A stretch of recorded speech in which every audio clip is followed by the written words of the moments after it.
Bien. Il est 10 heures, bonjour. Nous allons commencer ce dernier cours de l'année à Paris. Après avoir entendu les collègues qui ont apporté leur éclairage sur l'architecture des forts avec Michel Rédé, sur l'archéobotanique avec Charlène Bouchot, sur la céramique avec Roberta Thunber, sur les sources écrites sur les modes de transport avec Adam Bello-Jacobsen et sur les acteurs du commerce la semaine dernière avec Hélène Cuvigny, je terminerai le cours de cette année en complétant l'examen de la série des forts de l'armée romaine que nous avons fouillé dans le cadre de la mission du désert oriental d'Égypte financée par le ministère des Affaires étrangères et l'Institut français du Caire. Et je résumerai in fine les principaux acquis et je tracerai les lignes du cours que j'entends donner l'année prochaine. Du fort de Chios, qui, je vous le rappelle, fut construit en 115 après Jésus-Christ, il nous reste à examiner la seconde période, c'est-à-dire lorsque l'intérieur du fort a été totalement remanié. Cette seconde période pourrait dater, comme dans le fort de Ditumoy, que nous avons examiné il y a déjà plus d'un mois, pourrait dater du dernier quart du IIe siècle ou bien du début du IIIe siècle. À ce moment-là, tous les casernements, ou presque, sont rasés et l'on édifie à leur place de nouveaux casernements beaucoup plus anarchiques, si on peut dire. On bouche aussi, on n'a pas donné le... Oh, je la vois pas. On bouche aussi la poterne qui était au sud et on installe de nouvelles structures comme un nouveau praetorium, c'est-à-dire les appartements du commandant, une grande boulangerie avec des fours à pain et un nouveau sanctuaire. Alors pour les casernements, prenons l'exemple des casernements 116-117 qui sont adossés au rempart nord et qui sont remaniés, donc vous voyez ici, qui sont totalement remaniés à cette époque-là. La pièce 116 s'adossait à un escalier axial que vous voyez en partie supérieure de la photo. Et les murs que vous voyez dans la partie droite sont donc rasés et remplacés par de nouvelles constructions. Lors de cette reconstruction, les espaces... Ah, ça sera beaucoup mieux, merci. Les espaces furent redéfinis et l'on installa notamment des banquettes pour dormir et une meule qui semble indiquer que l'on y faisait la cuisine. Donc beaucoup de ces casernements ont été ainsi refaits, donc là je vous ai montré ce secteur-là, et on a aussi refait tout l'angle nord-ouest du fort dans cette zone en édifiant donc de nouveaux appartements pour le commandant, et appartements qui étaient bien décorés, notamment de mosaïques. En effet, les pièces 20, 21 et 26 forment un complexe qui comprend donc 3 pièces ornées d'un mosaïque d'une technique identique à celle qui est mise en œuvre à la même époque dans le sanctuaire. Ces mosaïques, vous voyez, sont en noir et blanc, sont d'une technique très similaire puisqu'il s'agit d'éclats de quartz et de pierre noire et non pas de tesselles bien carrées comme dans les mosaïques classiques, mais à la fin, le résultat est assez similaire à ce qu'on peut avoir dans une mosaïque, comme vous pouvez le voir sur cette photo qui représente la pièce principale ornée d'une façade de temple encadrée de 2 colonnes surmontées d'un fronton. La parenté des techniques donc entre ces pièces et le sanctuaire semble montrer qu'on les a réalisées au même moment et avec les mêmes ouvriers. Malheureusement, on ne dispose d'aucun élément de datation intrinsèque. Les mosaïques ont été mises en place sur le sol géologique qui avait été raclé pour la circonstance, et les pièces n'ont livré aucun matériel archéologique. Elles étaient maintenues propres et elles font partie des pièces qui ont été utilisées et nettoyées jusqu'à l'abandon du fort. Dans la partie, on va revoir le plan, dans la partie orientale du fort, c'est-à-dire toute cette zone-là qui a été fouillée par mon ami Michel Redé, on a là aussi refait totalement les casernements qui ont été détruits, et c'est probablement à cet emplacement-là que se trouvait le sanctuaire primitif qui lui aussi a été totalement rasé, et on a construit donc ces murs que vous voyez qui sont relativement réguliers, mais pas du tout construits de la même manière que les murs de la première période, puisque les assises sont assez irrégulières. Contre la courtine est et singulièrement dans l'angle sud-est du fort, on a édifié à ce moment-là un ensemble de fours à pain extrêmement complexes qui se succèdent visiblement avec une certaine régularité et qui sont construits un peu en quelque sorte les uns sur les autres. Vous voyez ici ces fours qui se succèdent, donc vous voyez la stratigraphie est assez nette et progressivement le sol s'exhausse, et plutôt que de faire de grands nettoyages, on préfère reconstruire des fours les uns au-dessus des autres. 5 fours ont été dégagés par Michel Redé.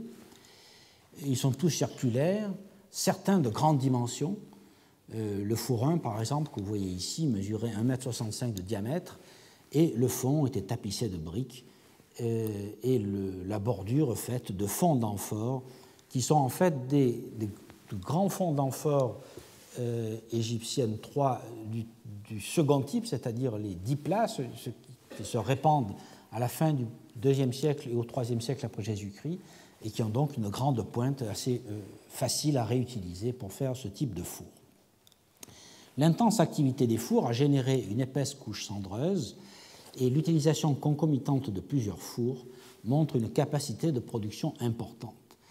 Il est possible que ce fort ait eu alors un rôle important dans la distribution des pains, et nous verrons qu'il n'est pas impossible qu'il ait eu ce rôle, même si, dans le cas du fort de Dios, nous n'en avons pas la preuve écrite, qu'il ait eu donc le rôle de faire des pains qu'on distribuait vers le milieu du IIIe siècle après Jésus-Christ aux populations nomades.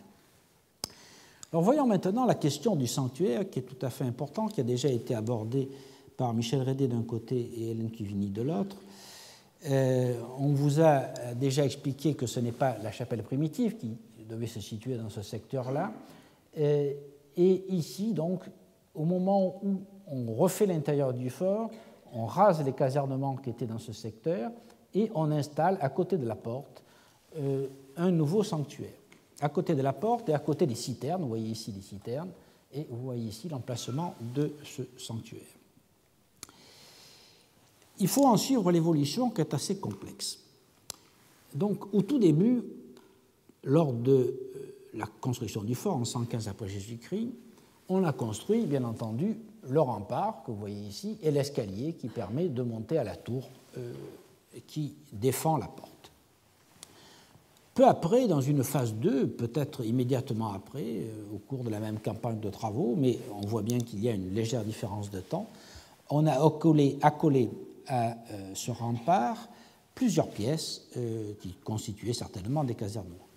Il en subsiste un mur dont nous avons la base ici, sous le mur postérieur.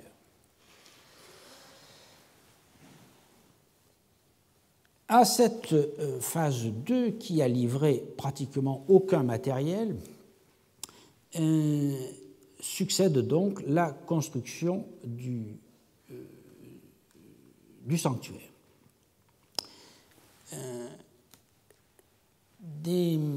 Cette construction du sanctuaire, je l'ai appelée phase 4, je vous ai passé les détails des phases antérieures, pour en venir directement à ce qui nous intéresse.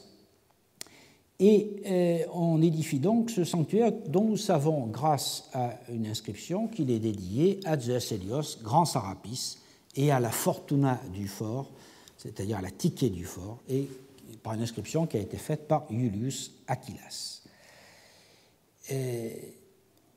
La Tyché du fort était probablement, comme le montre une gravure trouvée par ailleurs, était probablement Isis. Le mur nord de la chapelle, alors ici vous voyez la chapelle telle que nous l'avons trouvée après les premiers dégagements du sable. Nous le reverrons en détail, mais il y a principalement ici un podium décoré de marqueterie de pierre qui supportait les statues. Vous avez ici 2 statues de culte, et on accédait à ce podium par un escalier qui, dans la phase finale, est bouché par ce mur qui est ici.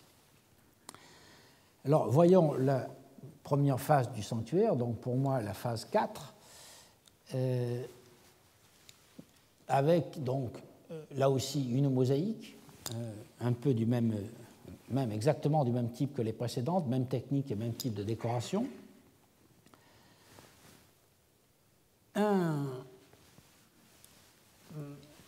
Ce socle qui est ici et 3 bases de piliers, ces 2-ci supportant probablement, comme vous l'a expliqué Michel Rédé, un baldaquin qui abritait les statues de culte, et cette base centrale ici qui devait être un autel.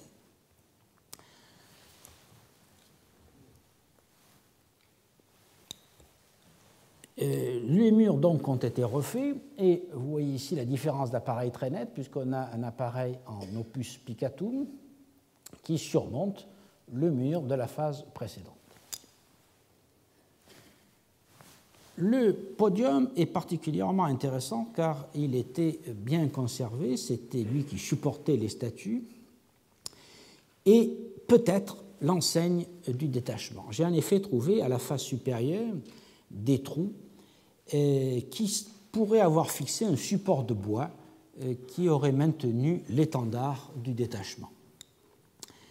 C'est l'hypothèse qu'avance Michel Rédé, mais Hélène Cuvigny n'est pas d'accord avec cette idée. Elle pense que ça supportait peut-être le trône de Sarapis lui-même, et il faudrait restituer alors à sa droite une statue de Cerbère. En tout état de cause, la statue en pied qui était sur le côté, ici, qui a été enlevée sur cette photo, était probablement la statue d'Isis. Le socle est décoré d'une marqueterie de pierre qui utilise de la stéatite, qui est aisée à tailler. Il y a des carrières immédiatement à proximité, nous allons les voir tout à l'heure.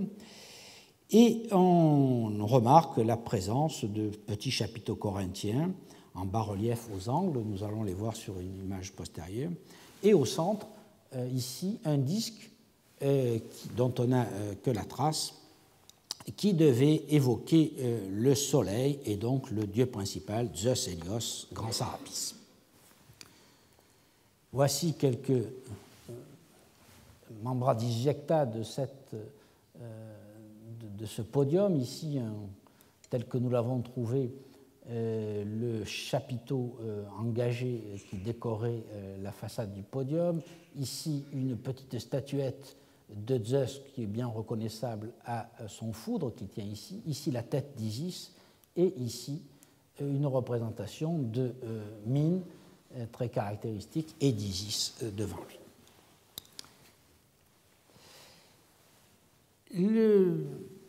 Un escalier est donc passé derrière le podium, et à cet escalier on accédait par une petite porte située sur le côté.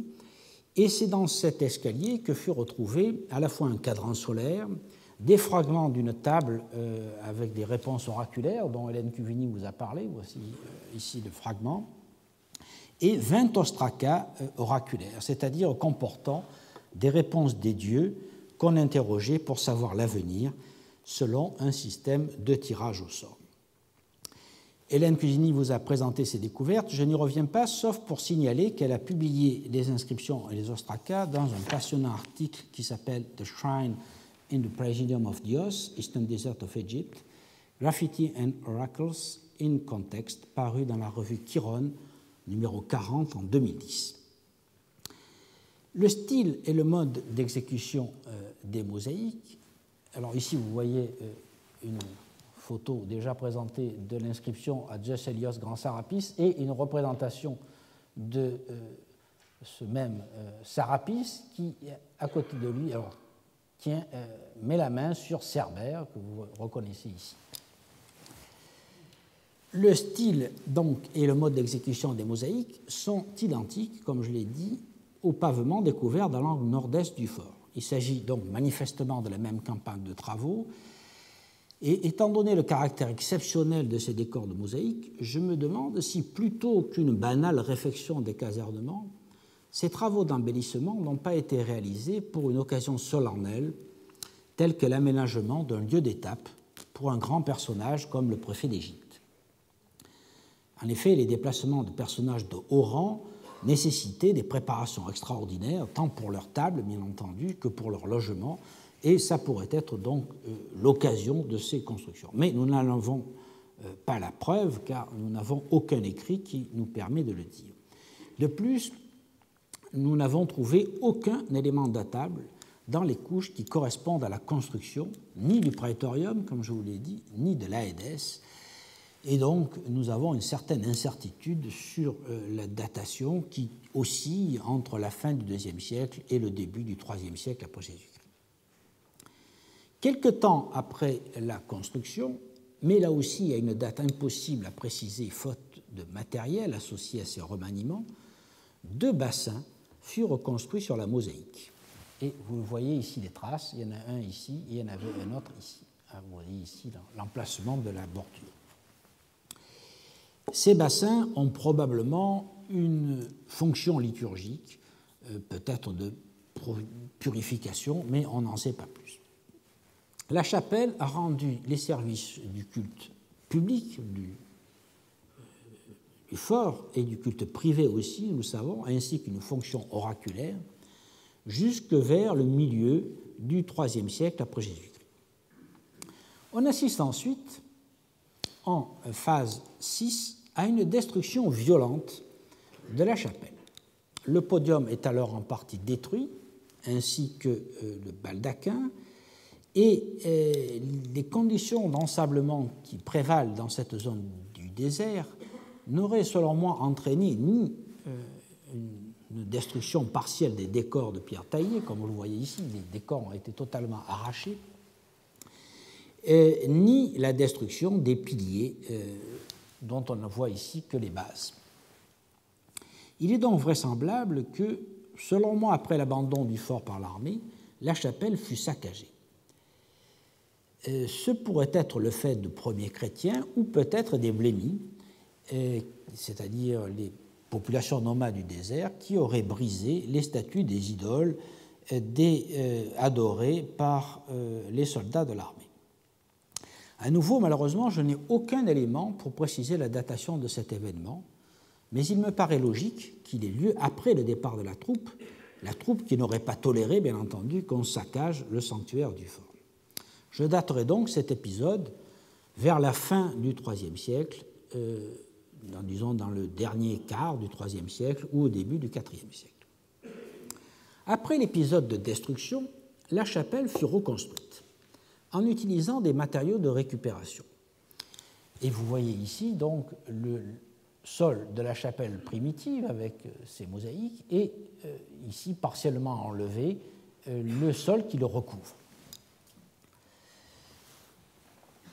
Cette phase de reconstruction, ce que j'ai appelé la phase 7, voit donc à la fois le comblement de l'escalier, la reconstruction, en tout cas la réparation grossière du podium et la réfection du sol avec des briques, des pierres plates de schiste et de granit et des éléments de pierre taillés provenant de l'ancienne décoration du podium.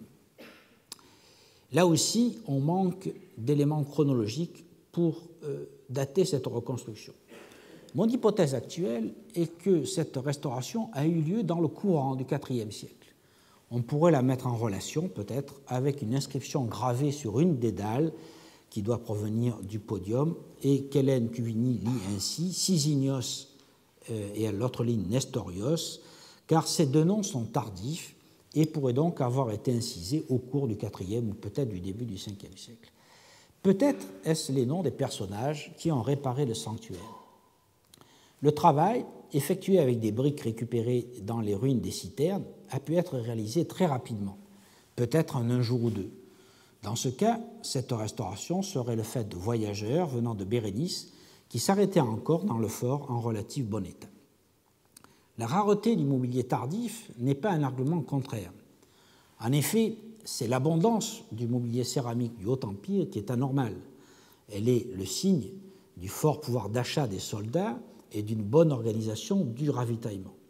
Lorsque l'armée s'est retirée, tout le système d'approvisionnement a disparu et il est donc logique qu'on ne trouve que très peu d'objets tardifs dans les forts, même s'ils ont continué d'être fréquentés occasionnellement par les caravanes venant de Bérénice et par des voyageurs, comme ce Milikios qui, au Panéum du Wadi Beni, dit qu'il a mis 13 jours pour venir de Bérénice. Après l'abandon définitif du fort, la chapelle a commencé à s'ensabler. Et vous voyez ici, donc, c'est la photo que je vous ai montrée tout à l'heure, le sol primitif et avait été recouvert par le sol de briques, et ce sol de briques est lui-même recouvert par ce niveau de sable. Et c'est alors qu'une deuxième destruction de la chapelle a eu lieu, et à ce moment-là, on a cassé les statues. Et vous voyez ici un pied de statue, vous voyez des plaques d'ex-voto qui ont été jetées et qui donc correspondent à une deuxième destruction. Cette destruction est associée avec un peu de matériel tardif, notamment des fragments du amphore Leit Roman Amphora III de la région d'Éphèse, qui date du courant du Ve siècle. Il me paraît donc vraisemblable que cette deuxième destruction et un tel acharnement à détruire les images païennes est le fait de chrétiens qui, à cette époque, fréquentent la route, bien entendu, et ont donc eu à cœur de démolir les vestiges du paganisme. Après l'abandon du fort total, c'est-à-dire après même les derniers passages de voyageurs venus de Bérénice, on a constaté une réoccupation partielle qui n'a rien à voir avec le trafic commercial sur la route de Bérénice. Dans cette phase finale du fort, les ruines ont été utilisées comme campement par des tailleurs de pierre qui ont exploité des affleurements de stéatite pour tailler des marmites. Une vingtaine de petites carrières ont été relevées au nord du site. Alors ici, vous voyez l'un des derniers niveaux du fort avec ces marmites de pierre qui sont posées sur le sol. Ces carrières donc sont situées au nord du fort lui-même, qui est situé dans cette plaine-là. J'en ai relevé donc une bonne vingtaine, et elles ont livré des centaines d'ébauches de vases cassés. Vous voyez ici un affleurement de stéatite, et voici des ébauches dans le sable. Dans le fort, les vases qui correspondent à cet artisanat n'étaient accompagnés d'aucun mobilier autre que le mobilier résiduel.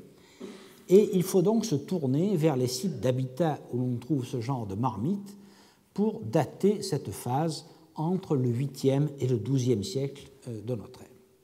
Ces vases sont appelés bahram et ils étaient utilisés dans les maisons du Moyen-Âge, à l'époque islamique, pour cuisiner et pour servir les mets. La stéatite, en effet, est tendre et aisée à sculpter lorsqu'elle est tirée de la carrière, mais elle durcit lorsqu'elle est exposée au feu, et donc cette pierre est parfaite pour la cuisson des plats mijotés sur des braises. Ce dernier avatar du site en fait donc la base d'un campement pour les fabricants de bahram médiévaux. Voyons maintenant ce qui se passe un peu plus au sud. Le fort suivant est celui de Xéron Pélagos. Il est situé à une quarantaine de kilomètres au sud de Dios. Vous voyez ici la carte générale, la route de Coptos à Bérénice, et nous étions dans la zone donc, de Dios-Bir-Beisa ces derniers temps, et nous passons maintenant dans cette zone-là, et nous arrivons donc au fort de Xéron-Pelagos. Il a fait l'objet de fouilles toutes récentes, puisqu'elles s'étalent entre 2010 et 2013. En fait, nous avons achevé les recherches de terrain en janvier de cette année, et l'étude des architectures, des stratigraphies et du mobilier archéologique est encore en cours. C'est pour cela que j'en ferai une présentation très brève aujourd'hui, me réservant de revenir en détail dans le cours de l'année prochaine lorsque la documentation sera mise à jour. Le fort est un peu plus petit que les précédents. Il est implanté au milieu d'un très vaste wadi très sableux qui représente comme une mer asséchée ou un lac asséché, ce qui est le nom même dont le fort tire son origine. Et vous le voyez ici, il émerge à peine au milieu de ce vaste espace. Il est donc un peu plus petit que les autres, il mesure 44 mètres par 33 mètres 50, et cette dimension plus petite pourrait être due à la nature du substrat géologique.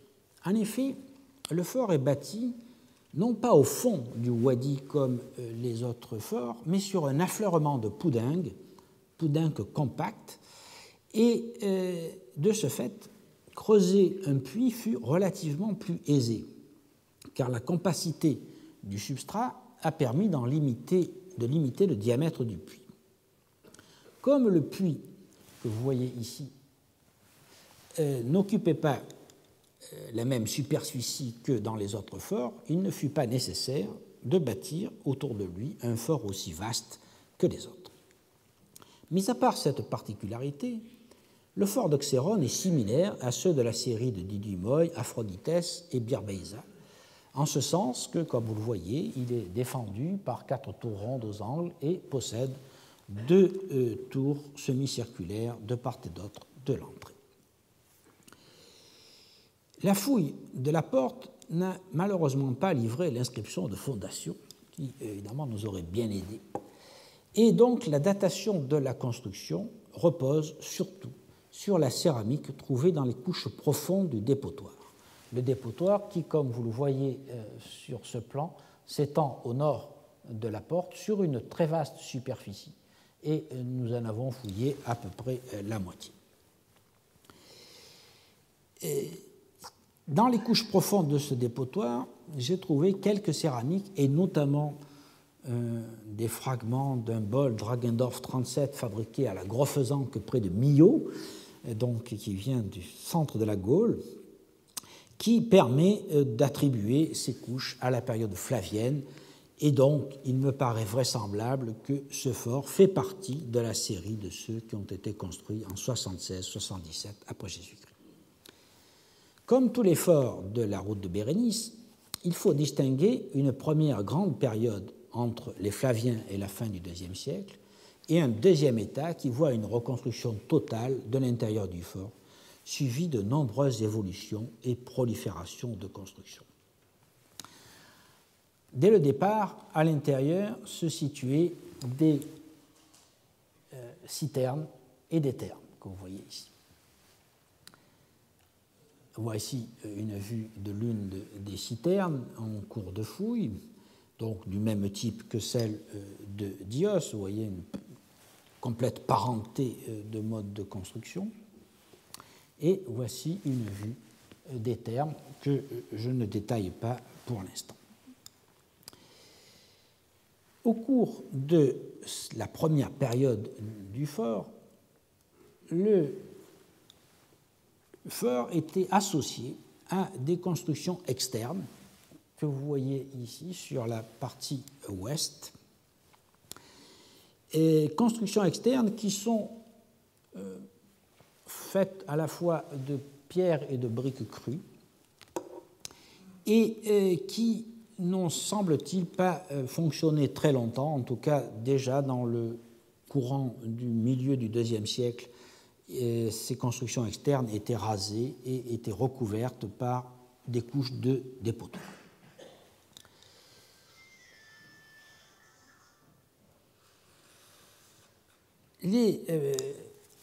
Cet ensemble donc est totalement reconstruit dans la première moitié du IIIe siècle, puisque l'on rase les anciens casernements. Nous avons trouvé quelques traces, surtout dans la partie nord-ouest du fort, et que l'on édifie à leur place des casernements extrêmement complexes, comme vous le voyez sur cette photo, dont la stratigraphie se dépose à vive allure. On a de nombreuses couches de dépotoirs entrecoupées de sol, associées à des petits silos qui se sédimentent dans la première moitié et vers le milieu du IIIe siècle après Jésus-Christ.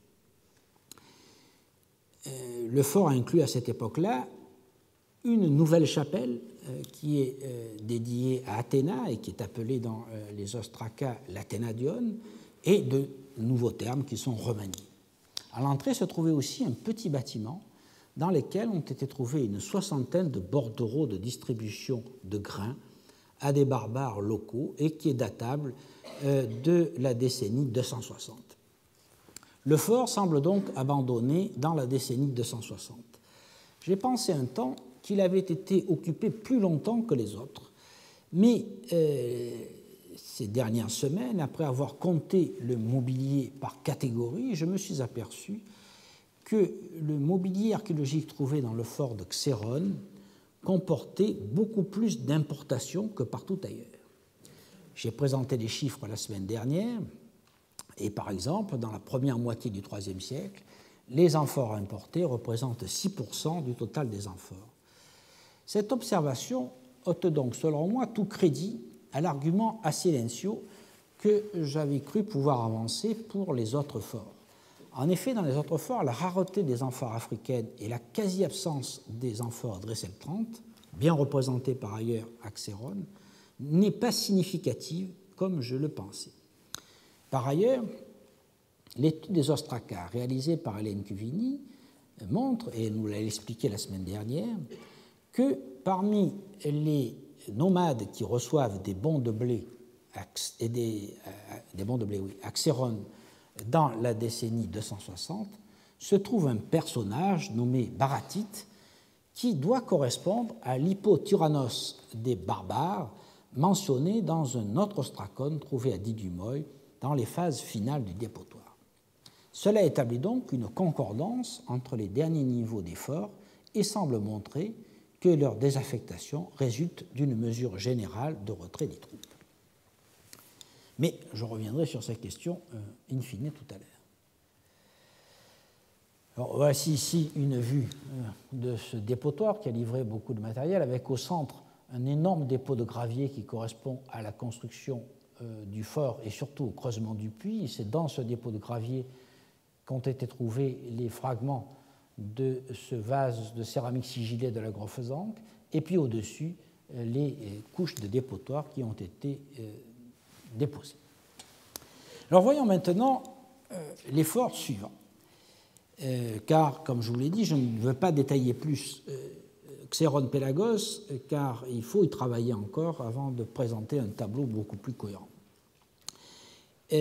Voyons donc les forts suivants de la route de Bérénice, et le premier d'entre eux est celui de Phalacrone, dont le nom est connu par l'itinéraire d'Antonin et par la table de Peitinger.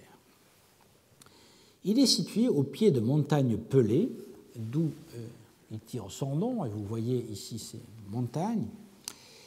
Et il est implanté donc à une quarantaine de kilomètres de Xéron, et on s'approche désormais de la mer Rouge et du secteur du mont Smahagnus, c'est-à-dire du mont des Émeraudes.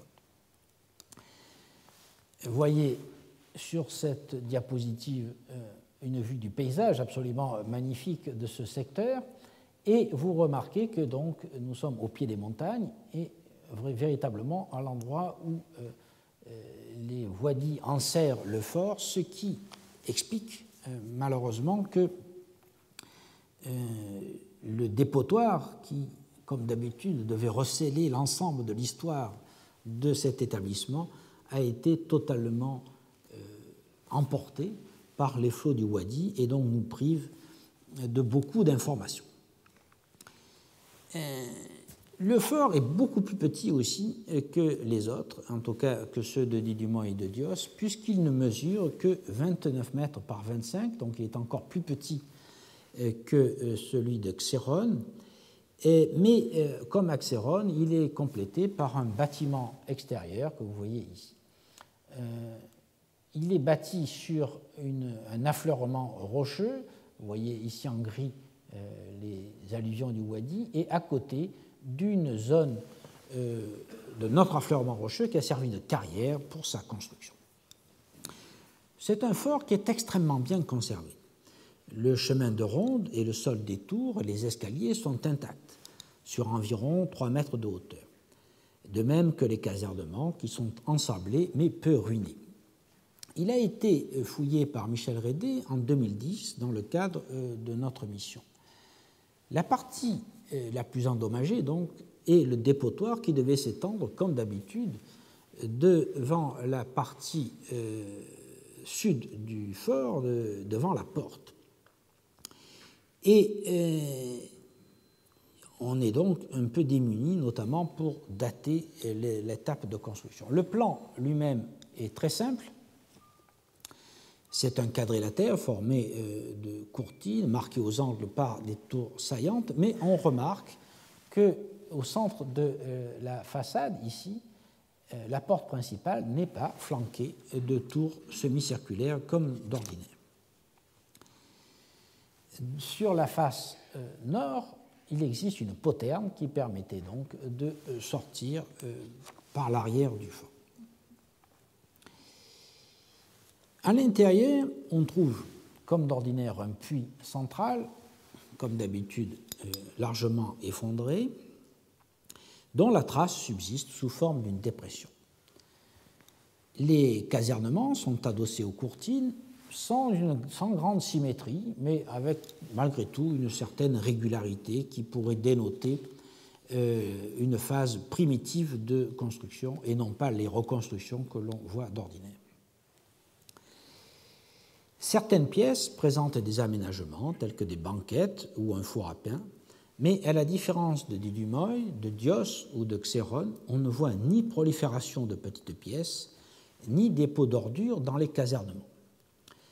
Michel Rédé a toutefois noté la construction, dans le courant du IIIe siècle, d'un enclos pour animaux près de la porterne sud que vous voyez ici, et un enclos qui est construit au-dessus de couches d'occupation avec des déchets alimentaires et des céramiques.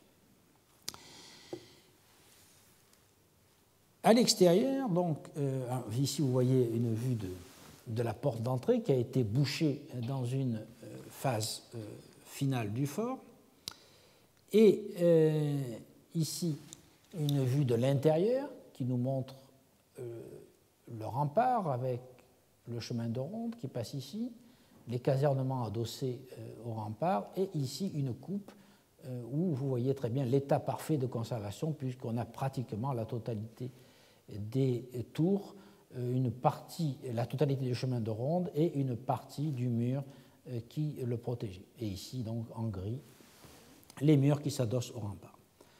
Voici une vue de l'intérieur. Vous voyez que le fort est très ensablé, mais très bien conservé. Et une vue de l'escalier qui permet de monter sur le chemin de ronde. Donc, à l'extérieur se trouve un bâtiment qui mesure 22 mètres par 12 et qui comporte un couloir central, ici, desservant deux ensembles de pièces à peu près symétriques. Une chicane est destinée à protéger l'entrée de part et d'autre et donc à renforcer la sécurité, si on peut dire. Il s'agit vraisemblablement d'une de ces bâtiments extérieurs dans lesquels on accueillait les voyageurs. Donc revenons au fort pour en tenter d'en borner l'occupation. l'absence de dépotoir rend, comme je vous l'ai dit, impossible la détermination de la phase de construction. On ne peut se fonder que sur les vases trouvés à l'intérieur du fort, qui sont en nombre limité. J'ai compté à peine 131 objets trouvés dans ces recherches. Ce mobilier assure que le fort a été occupé durant le IIe siècle et au début du IIIe siècle au moins. Au titre des importations d'amphores, on note la présence de 3 amphores Dressel de 4 de Cilicie, de 3 Gauloises 4 et d'une amphore crétoise. Les gourdes, peut-être les pleuras, si l'on suit l'hypothèse émise la semaine dernière par Hélène Cugini, sont bien attestées. J'ai compté 19 exemplaires de gourdes fabriquées à Assouan et 4 de gourdes d'un groupe à pâte calcaire, probablement de la région de Coptos. La faible proportion des gourdes de ce dernier type, c'est-à-dire des gourdes blanches à pâte calcaire, me paraît indiquer un abandon qui serait antérieur à celui des forts de Dios et d'Édith du Moy. Mais, là encore, la faible quantité de matériel conservé dans le fort ne permet pas de l'affirmer. Par ailleurs, comme Michel Rédé l'a constaté, les casernements ont été maintenus propres et la fouille les a trouvés seulement recouverts de sable, sauf dans la zone de l'enclos pour animaux. Cette particularité, là aussi, pourrait indiquer un abandon plus précoce que les autres forts, peut-être au début du IIIe siècle ou dans le premier quart du IIIe siècle. Après l'abandon, les ruines, qui étaient, comme vous le voyez, très bien conservées, ont servi d'abri lors de passages de voyageurs au cours de l'Antiquité tardive. Nous y avons trouvé des amphores Leit Roman amphora 7 fabriquées en Égypte, des Leit Roman amphora 1 fabriquées en Cilicie, et des Leit Roman amphora 3 fabriquées dans la région d'Éphèse, ainsi qu'un bol tardif produit à Assouan qui témoigne donc de ces haltes au cours des 5e et 6e siècles après Jésus-Christ. En résumé, pour le fort de Phalacrone, comme pour beaucoup d'autres forts de la route de Myos-Hormos, nous sommes dans l'incertitude d'un point de vue chronologique. Rien ne s'oppose à ce que le fort soit construit lui aussi en 76-77 après Jésus-Christ, mais de légères différences architecturales telles que l'absence de tours circulaires pour défendre la porte pourraient indiquer que ce fort-là n'entre pas dans la série flavienne, et donc une date légèrement postérieure n'est pas à exclure. La fin de l'abandon pose problème lui aussi, tant la pratique du nettoyage des casernements que la structure du mobilier archéologique me paraît indiquer que cet abandon ne se produit pas dans la même phase que pour les autres forts, et donc plutôt, comme je viens de vous le dire, dans le premier quart du IIIe siècle. Aucune raison ne peut être avancée pour cet abandon, sinon éventuellement un tarissement du puits, mais nous n'en savons rien. Le fort restait donc en parfaite élévation, bien visible au pied des montagnes, et il est donc logique qu'il ait continué à servir d'étape et de lieu de bivouac après son abandon, ce dont témoignent les fragments d'amphores des 5e et 6e siècles. Poursuivons maintenant notre route vers le port de Bérénice en examinant la situation du fort suivant qui s'appelle Apollonos Hydrema. Ce fort, donc, vous voyez ici sur la carte, nous approchons encore plus de la mer Rouge. Nous étions à Phalacrone, ici, au pied des montagnes, et nous traversons un long wadi qui aboutit à un carrefour de wadi où se trouve Apollonos Hydroma, juste à côté des mines du mont Smaragdus.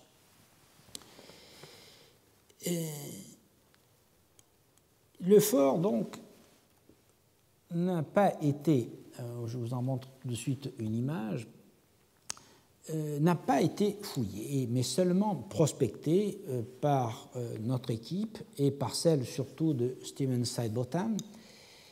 Et il présente deux particularités intéressantes.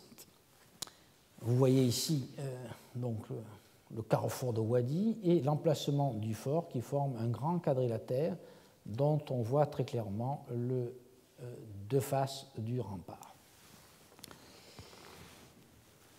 Deux particularités intéressantes, disais-je. D'une part, sa fondation, qui est relativement ancienne, et d'autre part, sa dimension. Voyons d'abord la fondation.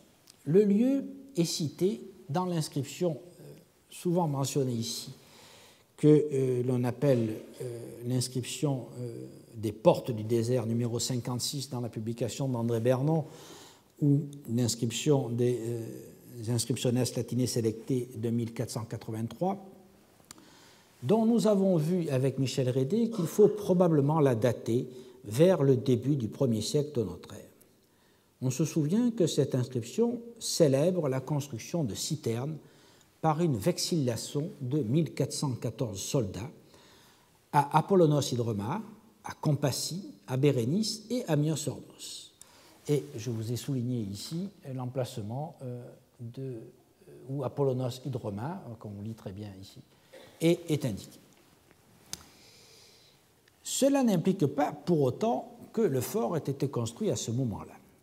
Au contraire, je crois que, comme à Compassie, il y avait déjà un puits et probablement un poste militaire à cet emplacement. Il est probable que la fondation du fort remonte à la période ptolémaïque, lorsque les Ptolémées ont aménagé la route d'Edfou à Bérénice pour faire transiter les éléphants de guerre.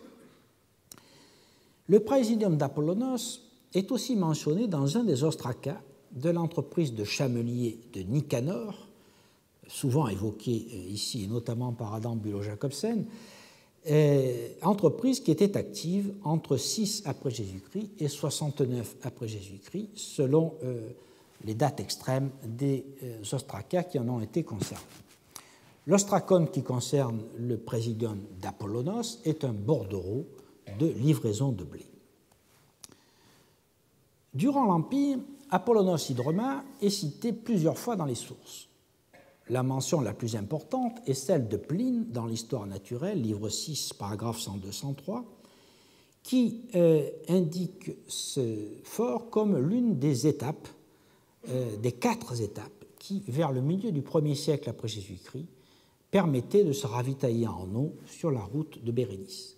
Je vous rappelle ces étapes, c'est celle que Pline appelle Idroma, qui est située à Phoenikon, ensuite l'Hydroma de Compassie, que nous avons déjà étudié, puis l'Hydroma d'Apollon, c'est-à-dire le fort d'Apollonos, et ensuite un autre Hydroma qui s'appelle Novum Hydroma, et je vous rappelle qu'Hydroma veut dire lieu où l'on prend l'eau, et en fait, en pratique, puits. Le poste fortifié est ensuite mentionné dans l'itinéraire d'Antonin entre les forts de Phalacro, c'est-à-dire Phalacrone, et Calbassie, et ensuite dans la table de Peutinger entre les mêmes forts, mais dont la table porte des noms légèrement fautifs. Donc on voit une longue durée d'occupation. La deuxième particularité d'Apollonos est que le fort est beaucoup plus grand que les autres. En effet, bien qu'il soit très dégradé par les flots du Wadi, comme vous pouvez le voir ici, il semble couvrir près d'1 hectare et pourrait avoir rempli plusieurs fonctions, à la fois étape et lieu d'approvisionnement en eau sur la route de Bérénice, mais aussi centre administratif contrôlant les mines de béryl et d'émeraude du mont Smaragdus, dont, comme nous l'avons vu sur la carte, les vestiges d'exploitation sont visibles à Sikait et à Nougrous, à quelques kilomètres au nord-est du fort.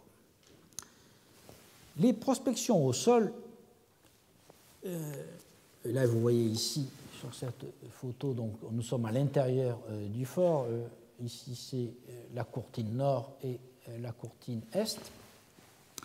Les prospections au sol montrent principalement une longue courtine, encore en élévation sur 120 mètres de longueur, c'est-à-dire plus du double de celle des autres forts.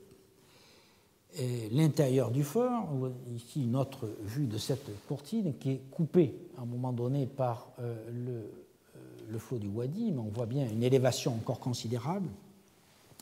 L'intérieur du fort est recouvert par les alluvions et la reconstitution que propose Steve Steinbotham dans son ouvrage The Red Land paru en 2008 est donc très largement hypothétique.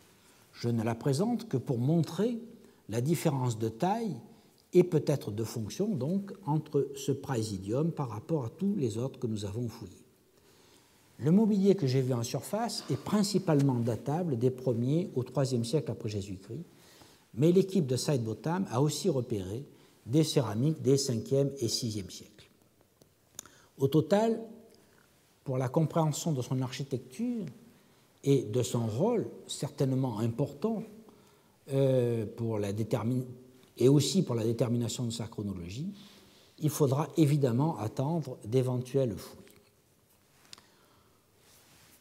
Mais gardons à l'esprit que c'est un site certainement beaucoup plus important et qui a un rôle probablement administratif en ce qui concerne la zone des mines du mont Smaragdus.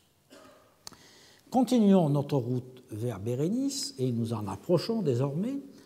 Après Apollonos, 3 autres praesidia sont mentionnés comme étapes sur la route par les sources que j'ai déjà mentionnées, c'est-à-dire par Pline, par l'itinéraire d'Antonin et par la table de Peutinger. Il s'agit de Kalbassi, de Novum Hydroma, appelé en grec Kenon Hydroma, c'est-à-dire la même chose, le nouvel Hydroma, et de Vetus Hydroma. Alors, vous voyez ici la carte, donc nous étions à Apollonos et nous arrivons à Bérénice. Il reste donc 3 étapes, celle de Kalbassi, de Kenon Hydroma, de Vetus Hydroma et ensuite donc de Bérénice elle-même. Tous ces 3 forts sont très mal connus. Cabalsi, dans le Wadi Huzun, livre, selon Steve Sidebotham, principalement de la céramique de l'Antiquité tardive. Mais étant donné sa mention dans les listes de l'itinéraire d'Antonin et de la table de Peutinger, il ne fait pas de doute que ce praesidium remonte au moins au IIe siècle et probablement à l'équipement de la route en 76-77. Ensuite, Novum Hydroma, qui est situé dans le Wadi Harsir, n'est pas localisé avec certitude. Il est mentionné par Pline, toujours dans le paragraphe 102-103, comme une étape normale. Pline dit on arrive ensuite au nouvel Hydroma à 236 000 de Coptos. Il existait donc déjà vers le milieu du 1er siècle et pourrait être alors d'une construction relativement récente, car nous avons vu qu'il n'est pas mentionné dans l'inscription des portes du désert numéro 56. Enfin, Vetus Hydroma, qui est situé dans le Wadi Abu Raya, livre du mobilier qui s'étage de l'époque ptolémaïque à l'Antiquité tardive, confirmant donc son nom, puisque sa fondation remonterait aux Ptolémées. Et par contre, ce Novum Hydroma, qui n'est pas fouillé, est assez bien connu, car les vestiges sont encore très visibles. Déjà, Wilkinson, en 1826, les avait explorés et en avait dressé le plan. Il y a plusieurs ensembles, probablement un fort ptolémaïque ici et le fort de la période romaine ici, et on les voit très bien lorsqu'on monte sur la colline qui les domine, ici sur une photo prise par Steve Sidebotham et publiée dans son ouvrage de 2008 sur The Red Land.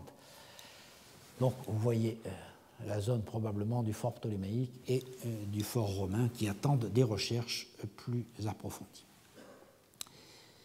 En résumé, sur les 4 derniers praesidia qui précèdent Bérénice, qui sont connus seulement par des prospections, ceux de Cabalsi et de Novum Hydroma ont toute chance de présenter le même faciès que Didumoy ou que Xéron, mais Vetus Hydroma, qui remonte à l'époque ptolémaïque, offre donc des architectures différentes, et Apollonos Hydroma pourrait aussi différer, car construit plus tôt, au moins dans la première moitié du 1er siècle après Jésus-Christ et probablement à l'époque ptolémaïque, et parce qu'il est sensiblement plus grand que les autres.